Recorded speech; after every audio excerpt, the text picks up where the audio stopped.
From the moment he burst on the Winston Cup scene, he made an instant connection with the race fans. By the time he was crowned champion, he created his own chapter in racing's history books. Today on NASCAR Past Champions, we look at the career of the sport's most popular driver, Bill Elliott.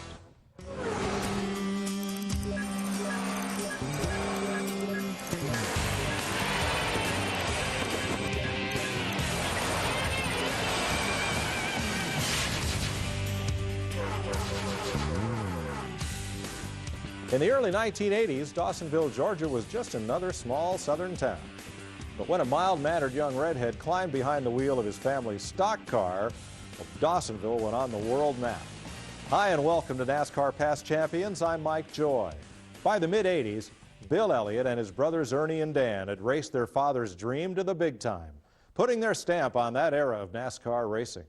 There was no doubt of Bill's skill with a race car, but it was his down-to-earth attitude that appealed to thousands of race fans, making Awesome Bill more than just another driver, but the perennial winner of the Most Popular Driver Award. Bill's racing journey was guided by his father, George, who had a great love of the automobile. George ran a building supply company and dabbled in the sport with a speed shop and parts truck. The Elliott brothers, Bill, Ernie, and Dan, were introduced to the sport at a young age. I was exposed to a lot of racing because we'd go Friday night, Saturday night, Sunday afternoon, and Sunday night to the local dirt tracks and sell parts. As I grew older, that I felt like that, maybe I'd like to try this. Immediately after climbing behind the wheel, Bill showed his potential. He raced Dixie Speedway in nearby Woodstock, Georgia on a regular basis, winning in the limited sportsman division and other classes. His dad encouraged Bill and his brothers to think about racing in big-time stock car racing. And he kept pushing me into, well, you need to go over here and run this sportsman race, a NASCAR, which is Grand National today. And I said, I don't know, that's a little too much for me too quick. We were dealing with Jody and Bill Ridley at the time, and Bill drove a little old car that I had, and by chance, Jody or Bill one let Bill drive his car one night at the racetrack, and it was pretty evident. He had what it took. In 1976, the Elliots took their father's dream to the big show, NASCAR Winston Cup racing at Rockingham, North Carolina. But the experience was overwhelming for young Bill. Shoot, we had no idea what it was about. We didn't have a clue. All we knew, the only thing that we knew was that's what we wanted to do. That's the only thing we knew. I couldn't say that it was an overwhelming experience. We were parked so far out in the infield, we probably thought we were race fans at the time. I didn't know that a racetrack could be that far from home. It's the first trip that we'd been on that was such a long trip, but I thought when we got to Charlotte, I said, we've done travel now forever, and then once we got to Charlotte, it didn't even seem like we were halfway there. For us to go up there and, and take what my dad had, tried to do the best he could to afford to put together, and then us taking the pieces and then putting it together was, I think, pretty incredible. Because like I said, we didn't have anything. We just, he took what he could and put in a race car, and then, we took parts and pieces from wherever we could or whatever we could, and, finished it out. Was able to go to Rockingham, and even to make the race was a major goal for us. By 1981, the family operation was struggling. Fate stepped in when fellow competitor Benny Parsons arranged a fruitful meeting. In the winter, Ernie and I got in the car and drove to Michigan and met Harry. And I sat in his office and I probably couldn't say 2 words. I was just too shy. We agreed on doing a 12-race deal. I think it was $25,000 for a 12-race deal. We thought we just got the whole world in our hands because, that was really a big deal back then. As the year progressed, Harry said, well,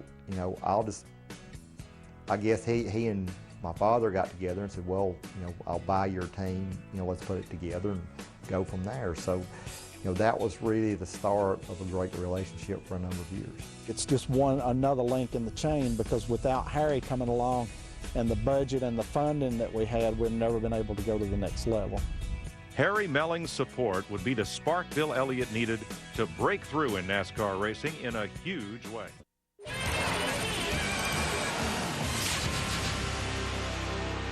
With Harry Melling's financial support and guidance, Bill and his brothers now had the resources to help them find an edge. They came out of nowhere, almost. I remember at the Darlington, I think it was the Rebel race in the spring. It's still called Rebel 500 back then. This lanky Huckleberry Finn type character with a shock of red hair qualified second at Darlington, the toughest track. Harry Gant had won the pole. Pretty sure Harry had won the pole. And Harry had no idea who this character was. That's how unknown Elliott was, but he became known very, very quickly. By 1983, Bill and his Melling team were ready to attack the full schedule. At the final race at Riverside, California, they broke through with their first win, beating, of all people, Benny Parsons. You know, 82, 83, the 83 T-Bird came out along that time period, so we were integrating it into our 83 year. So then 84 came along, and we started putting things together a lot better. We started getting smarter in what we were doing, and as the year progressed, we put together 3 wins, and that was a key deal, it seemed like, in putting the stuff together. And then that led us up to the winter of 84, 85. 1985 also offered a new opportunity. Winston announced a new bonus program. If a driver could win 3 of the 4 crown jewel races, Daytona, Talladega, Charlotte, Darlington, he would earn $1 million bonus. It was an opportunity beyond Bill's comprehension. When the banquet was on in 84 and they announced the Winston Million, you know, I'd never won Daytona, I'd never won a lot of the races they were talking about. I thought that was the farthest thing from my mind that could ever happen. We weren't prepared for anything that came to us in 85. I mean, all we knew was racing. We didn't understand none of the other stuff. I mean, because it was, you know, and there again, the sport had never seen a lot of the things that came into that year. Bill and the entire Elliott family may not have been ready, but they were on the verge of making his. Bill and his Melling team entered Speed Weeks 1985, focused on winning the Daytona 500. Armed with the adjustments Bill had added to the car and Brother Ernie's horsepower, their arsenal was loaded and they dominated the event, taking the pole with a speed of over 205 miles per hour, and when the green flag dropped, they never looked back. It was a race that just kind of unfolded. It was, you know, an unbelievable start. You know, we go to Daytona, we're fast in practice, you know, we qualify on the pole, and it seems like every time we turn around, we're just that much better. And I think the biggest thing that I saw was nobody knew what you had, because, you know, you were an outside entity. You wasn't part of the little group that's all together, and nobody knew what you had or what you could do. Cale seemed like his car worked well all day. You know, he was probably the strongest competition at that point in time, but there again, I can think back on that race, and it was a weird race. You know, a lot of people were trying to keep up with me and doing things that you shouldn't be doing, you know, like running low gears or this or that, and they were blowing their cars up. With victory in the 500, Bill had won the first leg of that Winston Million. Later that spring in Talladega, he would do the impossible, coming back from a lap down to power his way to the win and the second leg of the million, setting up a media frenzy at Charlotte in May. Bill and the team tried to focus on their usual business, but with lots of frustration. Our philosophy was to win races. You know, it was not to be a media attraction. That was such an overwhelming deal, because I think up to that point there was nothing bigger in motorsports to that point in time had ever happened. I was working on the car at Darlington, I'll never forget it, and I left the car to go to the truck to get something, and by the time I'd been bothered so much by the time I left the car, by the time I got to the truck, I couldn't remember what I went to the truck to get. You know, and I said, I don't need to be working on a race car like this. The $1 million payday was not meant to be at Charlotte. Bill finished 18th. That left one more chance at Darlington on Labor Day.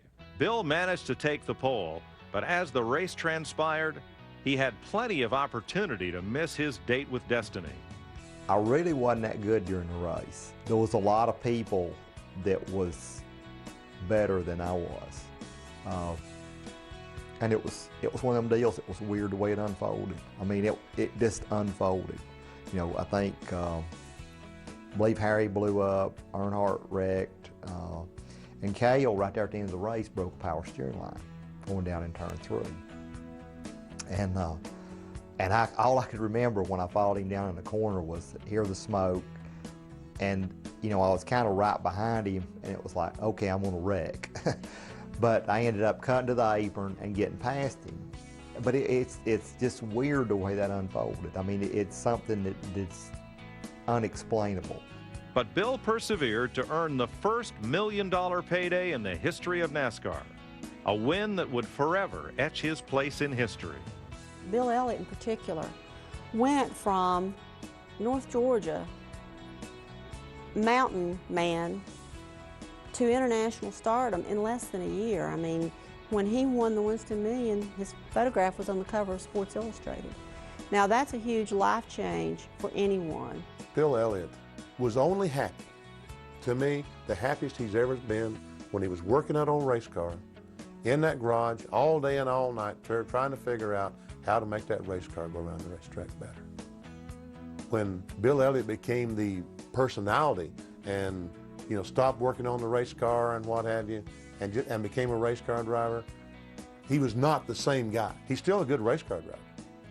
But when he was working on that old car and spending day and night beside that car and knew every bolt and every wrench that it took to tighten or loosen that bolt, he was almost unbeatable. While chasing the Winston Million, Bill found himself entrenched in his first championship battle with Darrell Waltrip. Even though he had a 143-point advantage going into the final stretch, DW roared back to snatch the title away. Despite the obvious distraction of the Winston Million, Bill refused to blame all the hoopla for the loss of the championship. Inexperience is the word I'm looking for that hurt us more than anything, because we made some really dumb mistakes. We had a couple of things that happened to us that happened 2 or 3, I know twice, maybe if not 3 times, that stuff broke that we should have, when it broke the first time, we should have went another direction. We had a lot of opportunities. I just think our lack of racing experience hurt us when it came down to it. And that's where, it seemed like Junior, he'd been in it so long, and Darrell, that's where they shined. In '85, Bill Elliott should have won the championship going away, but that Winston Million just overshadowed everything else till all of a sudden they couldn't finish a race to save their life. Something was always going on. Something was always happening in the car. Bill's world had changed dramatically with his historic performance in '85, but he wasn't finished molding his legend. There was lots more.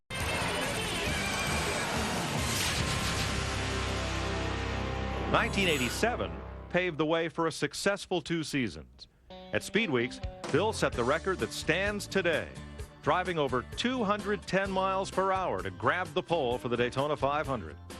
I'm gonna tell you what, of all the accomplishments I felt like that I've ever done, that was one of my biggest.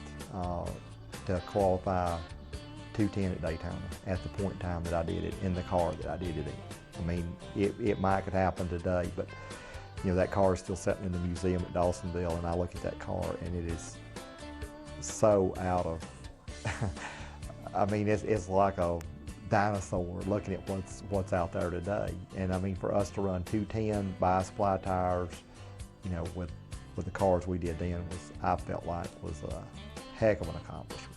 Bill led the field to the green and checkered flag on race day for his second career Daytona 500 win. Speed and consistency defined Bill's title run in '87. He won 6 times, finishing second to Dale Earnhardt in the championship chase. At Talladega in April, Bill set an all-time qualifying Winston Cup record that stands today, 212.8 miles per hour. And by 1988, was ready to earn his first championship. And I look at '87 as a building block year, because we had a hell of a good '87. There was a lot of races we ran good, and we were very competitive in '87. And then that turned around and built the block. Those old boys fought their way back, and I have to, compliment both Bill and Ernie and the whole crowd for fighting through that. And you know, 86, 87, they had good race cars and probably cars that could have won championships, but it was that disastrous 1985 that they kept going back on, and finally they worked through it and in 88 won the championship. 6 wins, 6 poles, and 22 top 10 finishes added up to a narrow championship win over Rusty Wallace. It's more of a sense of accomplishment within myself because we were able to achieve it, you know, as a group, and we did it our way. I mean, and that's what I'm proudest of the 80s more than anything was, you know, we took a group of guys and built this race team. And I think that's as big accomplishments if you could ever do. In 88, we were smart enough to win a championship. I think that everything that comes to you at a point in time when the time is right, that it will make you better. Bill stayed with the Melling team through 1991 when he was offered a chance to drive for legendary Junior Johnson, and Bill made a life-changing decision. When 91 came along, I said, well, you know, Harry was talking about, you know, he didn't know if he wanted to keep racing or quit racing. And, you know, Ernie, he didn't know if he wanted to go to the races or not. And, well, that left me with, what am I going to do? And, you know, when Junior came to me and said, you know, I'd like you to come drive my car, I thought, well, I don't know. So I went and talked to Harry, and I talked to Ernie, you know, and Harry, well, you know, I'll continue to race, you know, and this, that, and the other. And I said, well, no, I just, you know, I think, could it be me, you know, and this to give you an opportunity to say, okay, you know, you can decide what you want to do. I can go do this for a period of time. If things don't work out over here, I can come back or whatever, you know. And Ernie took it pretty hard. You know, as I look back on it, yes, it was hard at the time, but it made us better in the long run. I think when Bill went to Junior, I mean, it was probably a good education for both of us, because really what we were able to do was we were able to see how things were done outside of our little family deal. And really what we saw was things were no better than what we had. You know, I mean, you still had the same problems. I mean, whenever Bill left, I mean, his intention was to come back in 3 years anyway, so it really didn't, you know, so it really wasn't a big surprise to us. After 10 years and 34 wins with the Melling team, Bill decided to move on. As 1992 unfolded, he would find himself entwined in another time. By 1992, Bill Elliott found himself in Junior Johnson's Budweiser 11, entrenched in a 6-car race for the championship. It would all come down to the final race in Atlanta when Alan Kulwicki would inch Bill for the crown. Bill won the race, but Alan led the most laps and took the title by a mere 10 points. We did everything we could do. We won the race, and you know, looking back on it, we had some problems at Martinsville, Phoenix, that, you know, we should have won. Things that shouldn't have happened, but they did, and there's nothing you can do with it. Bill looked to bring the Elliots back together in a family operation with George Hardy after the '94 season. But the family's foundation was rattled by Ernie's son Casey's battle with cancer and family patriarch George Elliott's passing. It was a trying time. I think it's kind of unfair. You look back on the years that we were trying to rebuild our deal from 95 through 2000, and you look at all the things we struggled through and was trying to make a deal, trying to put a deal together, or trying to put it back together where we could win races. You know, there's a lot of races we ran well at, but never could put a win in the win column, and that kind of makes me sad from one respect, because, you know, we all tried so hard to make it work. By fall of 1999, Bill's operation was struggling, and Ray Evernham came by looking to talk to Bill. I needed him.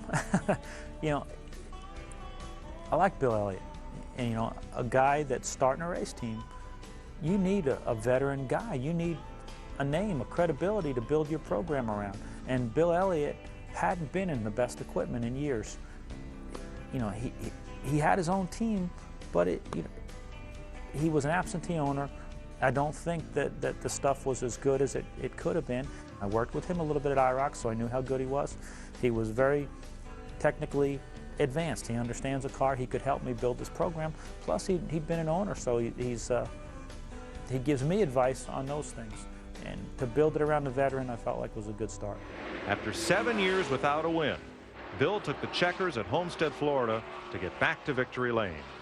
After more than 25 years in Winston Cup racing, Bill Elliott's mark on the sport goes beyond the wins and his championship, as he continues to be voted the most popular driver in the sport year after year.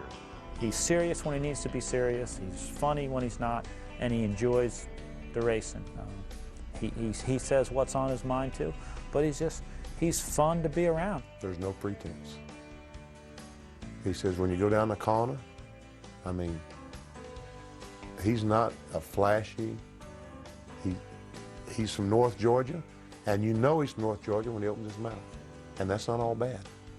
He developed a legion of fans because of that shucks, down home demeanor. This is a guy that won the most popular driver award something like 10 straight years, or 10 times. And I think that says a lot about the impact he had on the sport. Bill's first win for Evernham Motorsports put the team on the map in 2001, but an early season decision also had a lasting impact. For the first time in over 10 years, Bill Elliott was not voted most popular driver by the fans.